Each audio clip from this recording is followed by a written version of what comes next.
Ready na ba kayo para sa game number 2 dito sa Origen versus Omega Esports? It's a lower bracket eliminations. Welcome back to the SIBOL 2022 National Team Selection Tournament for MLBB. Kami ang The Animals. Ako nga po pala si Leo. Kasama dito si Wolf. Kami ang maglilingkod dito sa possibly last game in tonight's broadcast. Wolf, how can Origen get back dahil again, specialty yata nila, yung mga exotic at unorthodox drafts. Is there a chance that they just do something simple here to clutch Game 3? I don't think so. I think, to be fair, they could have won that game talaga. Maybe they're just gonna polish it, right? Kaya na nila eh. They control the early stages na talaga, that they just need to to make sure that they're not gonna hit a brick wall afterwards. And I'm looking dun sa Discord ng community natin sa Module Legends. Big shoutout sa mga nanonood dyan. Ang dami nagsabi actually, Leo, na hindi ito yung first time na may nag-jungle back siya or nag-digi sila. Ito mga players na to in even their teams before going to Origen Esports. Etong mga exotic picks na nakikita natin, hindi ito yung first time. So, to answer your question, if they will go normal picks and bans coming in the next game, I don't think so. Feeling ko they're still gonna try yung mga pocket strategies nila. They are gonna do what they do, Origen style. Alright? Let's go into the smart picks and bans for game number 2. Ito na ang ating draft. It's going to be Origen on the play. Omega answering back. First taking out the Lancelot and the Paquito. And then Omega naman dito tatanggalin ang Valentina. I would not be surprised, Wolf, kung kunyari same pa din. Parang tatanggalin yung Armilla. There it is. Yeah. Okay, so it's Edith. And obviously Lancelot, they don't want to give it to Smart. Omega. Ito namang Carmilla. And like katulad na sinabi mo, Leo, time and time again, I don't think that it's gonna really see the light of day, especially against Origen, kasi mukhang prepared sila dito. Eliminate one of the pocket strats on the opposing team and maybe they'll have a better chance. This is Pacbet, Coach Pacbates or Eto Max or Zapno saying, wag na tayo magpahula sa kalaban. We'll try to win it as standard as possible. We can see naman, glue ang priority ng Origen. What happened is, okay, Selena. That's a major slip up mula sa Origen.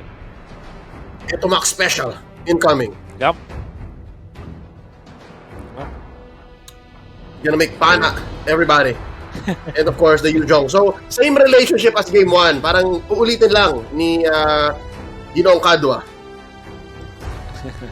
That's right. So, with this Yuzong, tapos merong Selena, sobrang taas ng control agad sa parang area control agad ng Smart Omega. Meron silang vision, tapos meron silang big ultimate. And definitely, itong combination ng dalawang heroes na to ay masagad. But Origen, still, way back to the Digi. This time, second pick siya, tapos may kasama pang name. I guess, I'm okay with this, actually. Yeah.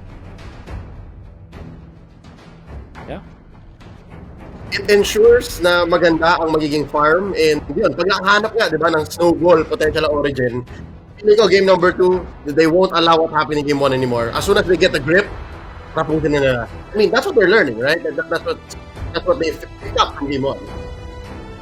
Oh, that's right. So, it might be for the good dito. At least meron na tayo makikita na one creative na pick tapos backed up with standard picks, right? But this time, Alice. Wow! At maaga ang Alice pick para sa Smart Omega. Yeah, I am that's gonna go to the hands of Outplayed. And what's surprising to you, Wolf, here? Is it the fact na ang aga ng Alice or the fact na sinasabi ng Omega, sige, okay lang kaming mag-late game ulit. Okay lang kaming maghanap ng window mamaya. The second thing, that's really not surprising to me. Smart Omega, back when they were execration, they were known as the late game. They're the late game kings, right? But the fact na itong Alice ay na-pick agad, third pick, tapos hindi pa siya yung meta hero that we know. This really is what really surprising to me. So there will be definitely answers mula sa Origen. Like siguro kuha sila ng marksman sa side lane. Kaya naman siguro confident sila na mag-alis is since they have the Yuzong, meron silang pang-counter doon sa mga counter sa Alice. Maybe this time they still ban out itong mga marksman. Maybe Origen will opt to go for something like a Lunox sa may side lane to completely control itong Alice. So, hope for a favorable matchup. Something na pang mid-game. Kasi nga itong Ling, mid-game spike, late game at best. We'll see going in the second phase. Smart Omega, they chose to choke out the gold laners. So, okay ka, Wolf, yung sinabi mo, yung sinuggest mong Lunox, pwede pa lumabas. But for Origen, they take out the Olos and the Hayabusa. They're choosing what Ryzen can play. That's right. Makes me think para dito sa Smart Omega, they can opt for the roam hero now. Since like Kufra is still available, so it makes sense against this Ling. Meron pa rin Choa na pwede pang catch at hindi din ako magugulat kung kukuha ng tipong mga Kaja ang side ng Origen, ng Smart Omega. Go YSS. Okay. Oh, Ryzen YSS. Okay. So, sobrang panalo ng Omega when it comes to the vision game. Yeah, that's right. So, ang dami nila dito, ang dami talaga agad nilang vision control. For Origen, kuha ng pang-tunaw dito sa pang-burst dito sa Alice para hindi siya makapag-sustain. Like I said, Lunox makes total sense here para sa Origen. Instead, Brody ang kanilang pipiliin. Ang kagandahan nga lang sa isang marksman versus the Alice is malayo yumabot. Oh, wow, okay. So, Angela, sino 4 dito? Is it most likely it's the Angela, right? Yeah. Tapos 5 Docmen Digi ulit. Oh, and then Omega, okay. doing their best Blacklist International impression. Exactly. They pick up the Estes, and is this going to be a Chakno Estes? Mamba Estes ba to? We don't. Wow, that really is exciting.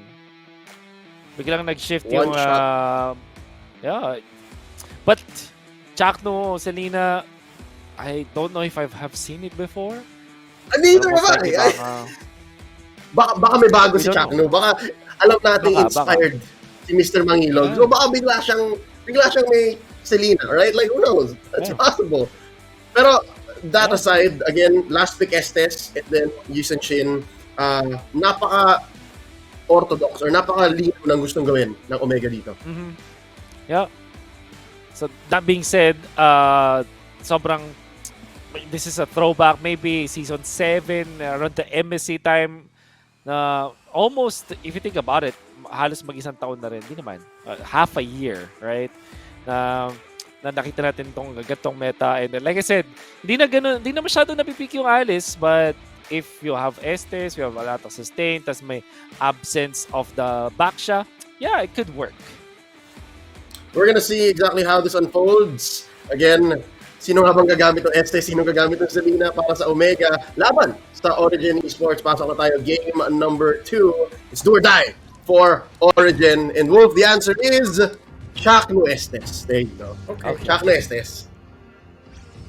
Pretty standard stuff. Smart Omega. Okay, so eto ba tumulong agad mag-clear dito sa top lane. They're both level 2 because of that. Make the most of it at mauuna si Ryzen dito sa Little Wanderer. Choco gonna try to take it and successfully does, saving the retribution. And medyo napalalim yata si Docmin doon, but again, this is just a giddy. It's okay. Yep. So, execution lang yun, which means wala extra gold, but Selena is gonna score against the CJ. Nalinipat nila ngayon ang jungle. Oo. Wolf, ito na yata. Naging full-on feeding digi na siya. Feeding digi nice on Docmen. Chakno.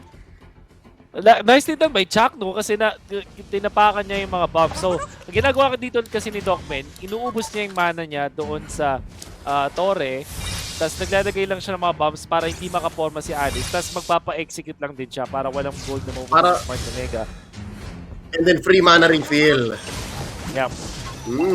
Exactly. Oh!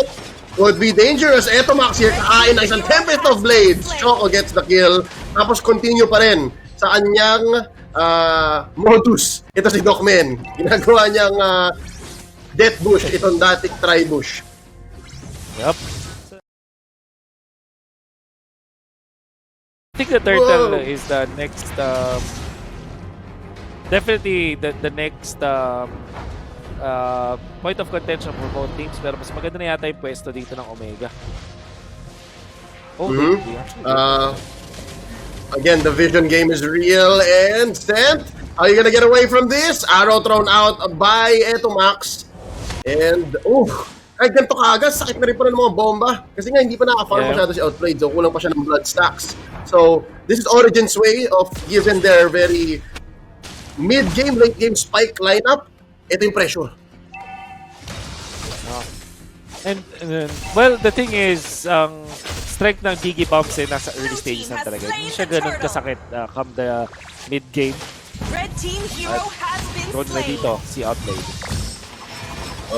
Tempest of Blades here, knock up on the Alice.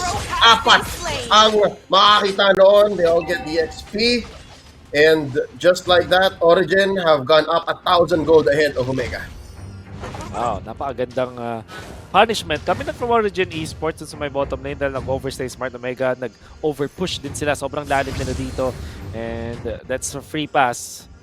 2 blades, enough para kay Choco. Inuubos na lang din yung blades kasi kita naman daw siya sa camera.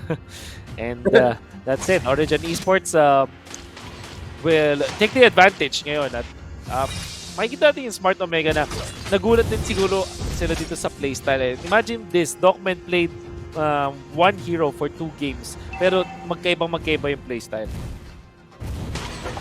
And he shows yung yung fundamental knowledge niya ng game dynamics sa anong tempo. Di ba?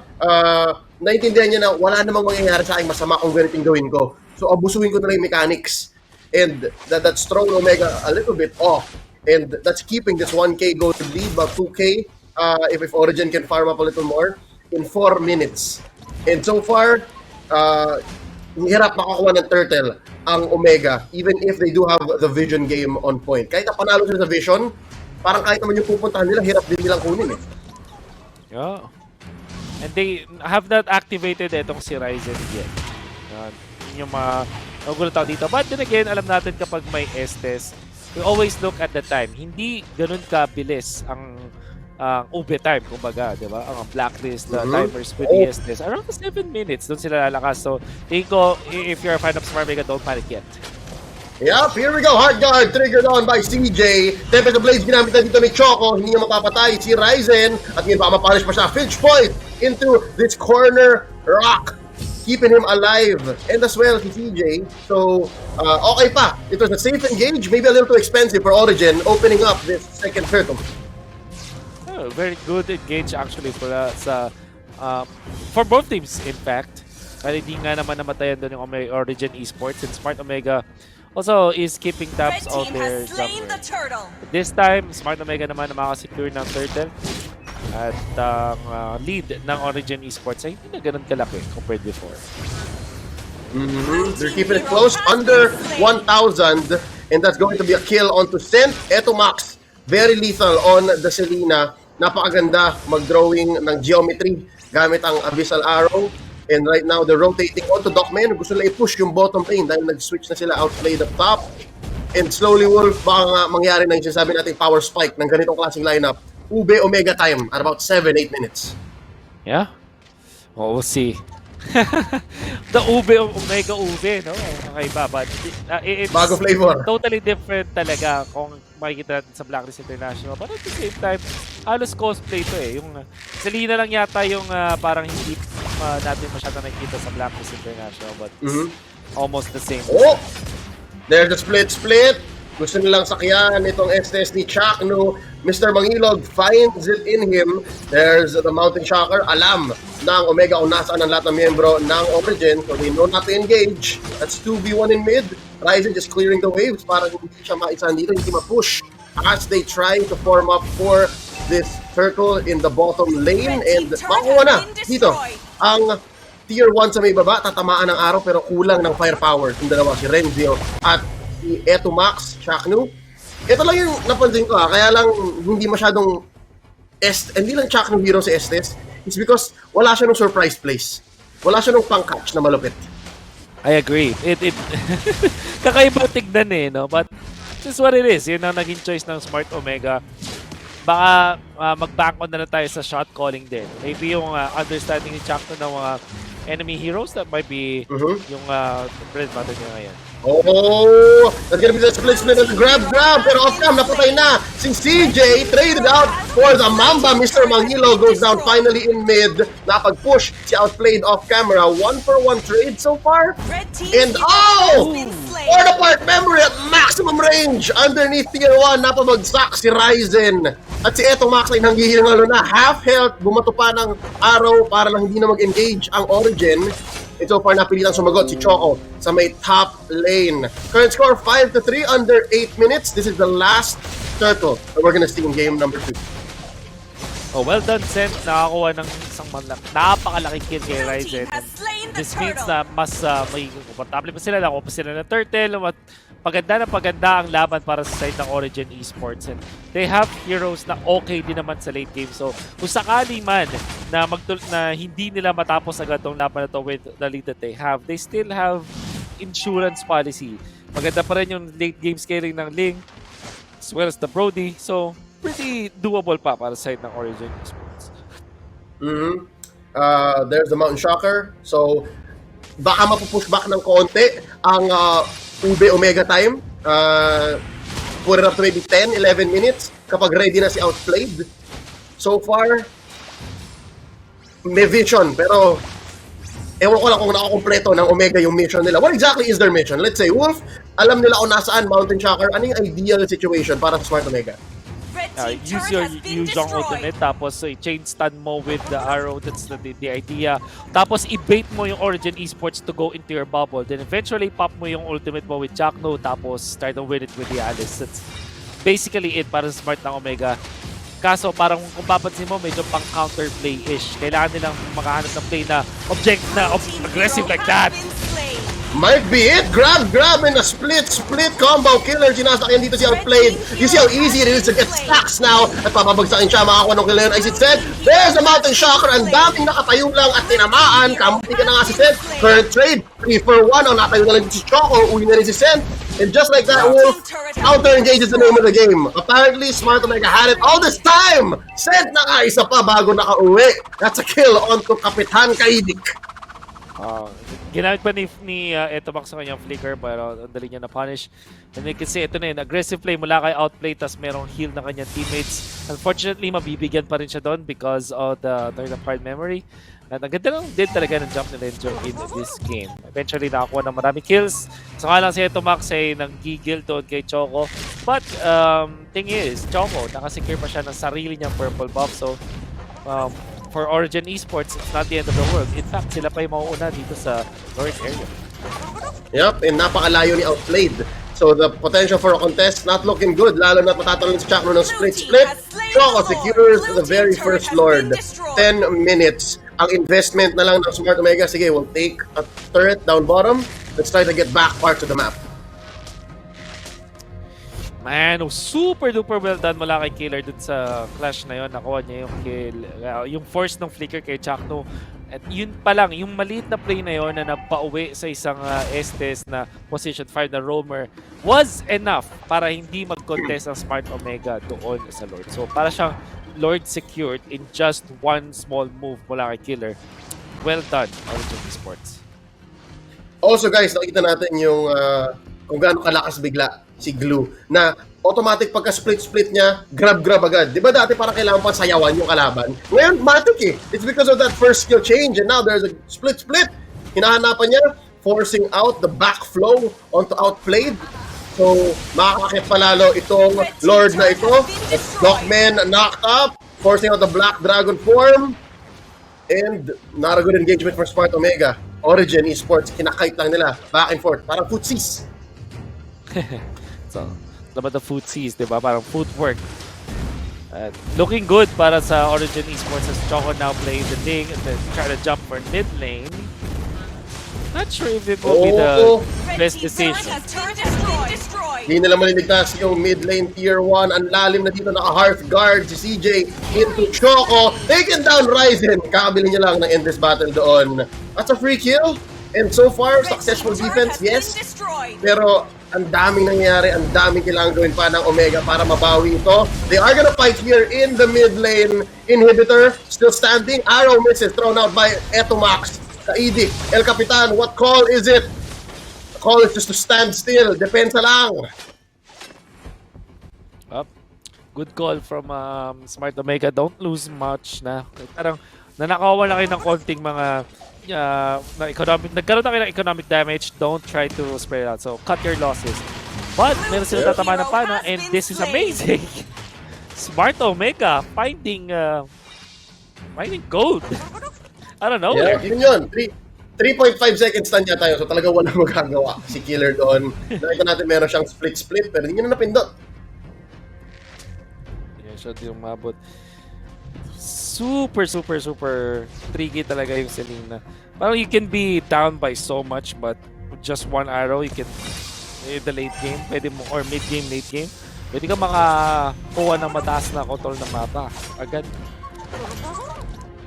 Or mas magandang engagement, right? Like so ang ganun sa isang itlap, baka hindi na maganda yung grab ng isang Q4 Killer. So, we'll see. This is the second Lord of the game up already. Luminous na ito. So, it's yellow. It's 1 more minute until it gets enhanced further. And, natin, baka this time, makakal ang Smart Omega. I would say maganda ang team fight ng Smart Omega if they initiate properly. Kaso nandun sa may top lane doon si Yuzo. So, pwede ikaw talaga si Ryzen nang wala nang sila ang ma-engage dyan. Kahit na may Tempest of Blades doon, masyado maganda ang pasok. Shaknu taken out, plus Ryzen already wala man lang bawi ang Omega. And that's the Ube broken down. 2 for none, libre-libre, second Lord ng Origen. Nakita mo yun na, nag-defend dito sa may top lane si Renjo at parang free pass yun sa Origen Esports. If you're Ling at alam mong wala sa laban yung Yuzong at yun lang yung pwede kumontrol sa'yo, sobrang saya mo kasi freely hitting ka talaga. And that was the sign. That was a sign. Salamat sa mga minions na nag-push, sabi ng Origen. Kayo ang rason kung bakit wala dito yung Yuzhong, and that's how they're keeping the 6K gold lead. Kahit na 10-7 lang yan, malinaw sa mapa, Wolf. Sobrang linaw na Origen Esports is in control. I agree. So no more outer and inner turrets para sa Smart Omega, para mga base turrets na lang natitira or inhibitors. See, in a way, maganda naman ang depensa ng Smart Omega. But we'll see. We'll find out if Origen Esports can still force a game number 3 after this. It's looking like they can. Yep. This is Origen Esports game to lose. And you're right. Okay naman ang wave clear nila or depensa nila. Pero yun guys, specifically wave clear. Taking down so many minions. Paano-mano ang ginagawa ng Smart Omega dito. They're better at team fights, honestly. They catch another arrow on to Killer. Pero okay lang kasi hindi maka-overextend ng Smart Omega kahit na libreng kill yun tulad nung kanina. At this point, iba na yung story. Timers are different, 15 minutes. Yeah, exactly. At this point, yung 2-3 to na YSS, tapos yung 1-2-3 na Alice at 15 minutes. You don't want to see this for sure if you're a Smart Omega fan. I think natin. Next third is at 90 seconds pa naman, so it might be a little bit more quiet in the next coming minutes in this game. Quiet, and that would be best for Omega, if I'm not mistaken, kung wala mangyari masyado, no? It's Omega's time to catch up if they can. I agree actually when you say it that way kasi meron silang Alice at okay naman din yung YSS. If you look at Origen, Ling lang, but lahat ng other members ng Origen Esports will melt dito kay Outplayed. So, combo piece, lahat ng iba combo piece lang. Enabler para kay Choco at Cent. Exactly. So I'm quite hopeful of what Origin, of Smart Omega's chances. Pero at the same time, ang ganda talaga ng ipinapakita ng Origin Esports. You can't deny it. They deserve this amount of control. Both in their draft and in their team play. Hindi na naulit, at least, napatagal nila lalo at napaganda pa nila yung lessons learned from game number 1. And Smart Omega, again, making sure that vision is on their side. Ibibigyan na nila itong purple buff kaya outplayed. And slowly but sure, makikita natin na Origen. As for Origen, what do you do here? Do you look for kills? Do you look for team fight? Ikaw ba mag-actively engage? Or ating ni Lord? That you shove the lanes para mahiwalay, I think. You try to split this Estes composition para mas makakuha ka ng advantage when it comes with team fights. Eventually, after that, go on to team fights, right? But yeah, if you get what I'm trying to say, huwag mo hayaan na mag-group up pa sila tapos lumaban sila. Kasi kahit malaking-malaki yung lamang mo, masakit pa rin yan come the late game. Okay. So, wag mo sila hayaan mag-ube. Don't let the ube happen, and this might actually be long. This full on ube. 5v5. Renzio, sisimulan na. Kadwa kami in. Black Dragon form. Lahat sila, sinastan niya. Lahat sila mananakap. Tatlo yun, pero nag-times during that. Set goes down. Into the floor of Arnado and takes down the Brody. Free kill for Smart Omega. At ngayon, it's Omega ube time. Atay nila yung Lord. No. Might be able to secure it with -1 sa side ng Origen Esports. Oh, pero bantayin natin si Choco, ha? Carry din si Choco, pero nahuli nila dito! Ang isa, popping the immortality onto Docman. Gonna get taken down still. Panoorin natin si Choco. Nakakatakot pa rin si Choco. Wolf, look at this. May pinapano siyang masama. Exactly. At naghanap sila. Kung nasa dyan. Naku, yun, nakita na! Oh! Oh my goodness! Nahuli! You miss every shot you don't try to take. Pero nagtaka doon si Choco and we love him all for it. That's gonna be one Lord going over to Smart Omega. That is an 18-minute Lord. And right now, Omega, two steps to victory here. Defender base, manage the waves, tapos gamitin itong Luminous Lord na ito. Bubutasin nila ng mid lane ng Origen. That the inhibitor still standing. Outplayed, making space. And that's gonna be the push. And that's gonna be Docman. Still surviving, taken down by Etomax. Kaidik finds his revenge. Split dito ni Killer, makiklear yung wave.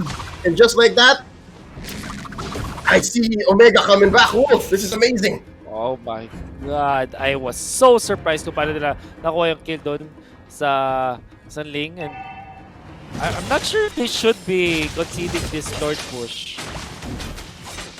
Well, I guess alam nila na pabuhay natin si Choco. But yeah, nahanap pa nila kill doon sa Ling na palaboy-laboy doon sa may bubungan.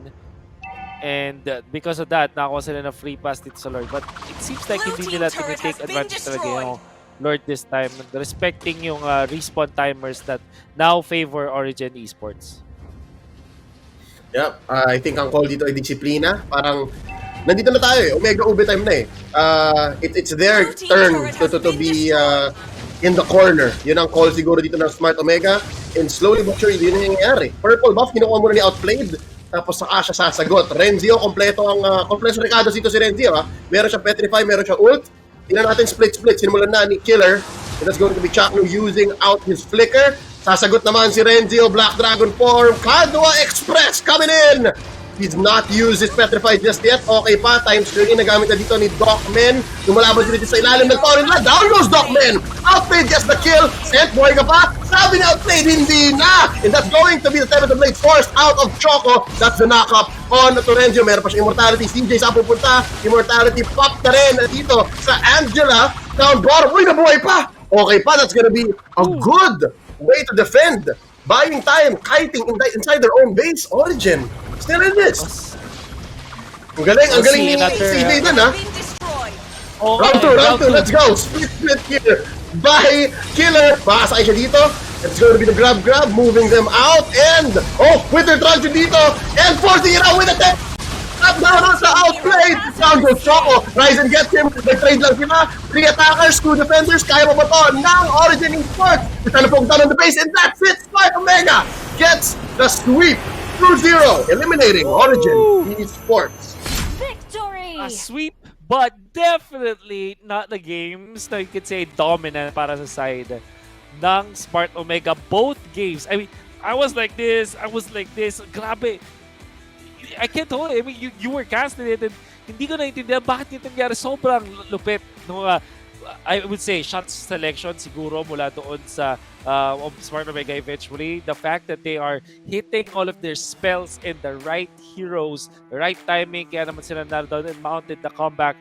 I definitely did not expect another comeback. So 2 games na comeback para sa side ng Smart Omega. And that is how they made themselves move on dito sa SIBOL 2022 National Team Selection. Looking at the post-game stats, 21 minutes. Nakalampas na tayo ng TikTok timers. So that means nag-full-on Omega Ube mode na nga. And our MVP here is, by the numbers si Chakno. Oh, wow. 12 out of the 14 kills. Kasama siya, nag-queen swings pa nga para hindi na ma-burst down. And if you're looking at Ryzen as well, nung una ay nahihirapan siya kasi lagi siya tinatalunan lang ni Choco. Tapos Angela Ling lang. All that jazz. The heart guard. But then, eventually, he picked up the wind of nature para hindi naman siya ma-one-shot nitong Ling or ma-one combo ni Ling and stand a fighting chance. And that's how he was able to bring it back. I mean, kahit yung mga uli, lalo na yung kill kay CJ eventually, tapos yung kill dun sa Ling, it was because of his control of the bow. Yung passive, di ba, ng melee tsaka ng range attacks ng isang Eason Chain. And it looked well. I thought it will be over soon, but wow, man, I can't believe na nakuha pa yon ng side ng Smart Omega. Yep, very, how do I say, gut-wrenching defeat dahil could have sworn at 70% of the game, laro ng Origen yon. And napakahirap panoorin nung ganito klaseng kakontrol na laro na takot ka sa dalawang hero lang, kay Choco at saka kay Sent.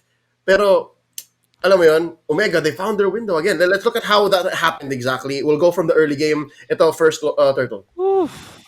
Well, Origen Esports na kuha nila yung magandang punish doon sa Smart Omega. Like this bottom lane punish wherein yung Smart Omega ay sobrang aggressive dito sa bottom lane. Imagine, nasa gitna na sila ng outer at inner turrets.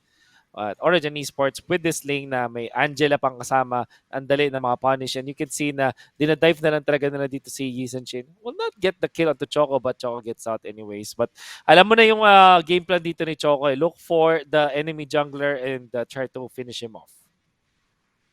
Yep. And on screen earlier, we just saw si Killer. Actually, maganda rin ang naging gawain ni Killer during the mid to the late game is a single split.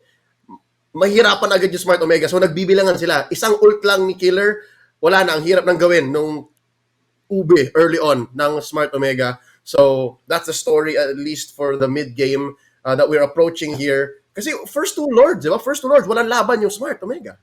Exactly. And eventually, it just, in a snap, nakahanap sila ng magandang mga opening. And doon naman kasi talaga yung power ng isang Alice na na-miss natin. Definitely early game na nawala na sa kanya, but this time with yung mga marksman sa may gold lane, nahihirapan na siya makapag-farm in the early stages. But now, late game Alice, nakita natin, sobrang lakas pa rin. It still is a strong hero. And Smart Omega knows how to play this so well. And it's the hero that they needed. Si outplayed ay malakelra nga ang galaw, no? It's what Omega likes. It's what they're used to. Di ba? Yung parang kakapit ako, pero kung kailangan nyo ako early game, ready naman. So very, very impressive. Congratulations to Omega Esports, also known as the Kings of C, continuing their crusade throughout the lower bracket. Boy pa ang pangarap nila para maging parte ng SIBOL to potentially represent our country in this year's international tournaments. Wolf, let's close up the show. GG well played to Origen Esports. Hindi na sila makakalimutan sa kanilang kakaibang draft, sa kanilang kakaibang gameplay. And of course, I'm sure it's not the last we've seen of them. Any more thoughts before we say goodbye? Let us end this night by bidding farewell dun sa ating mga amateur teams, but not as competitors. Only dito sa SIBOL. Hats off to them. Ang ganda na kanilang ipinakita in this tournament. Showing na kaya nilang makipagsabayan sa mga top guns, and I'm pretty sure that we have a bright future ahead. Madami pang pwedeng makita na malulupit na players dito sa ating Mobile Legends scene. I agree. So again, we say goodbye with a smile dahil hindi ito goodbye, see you later.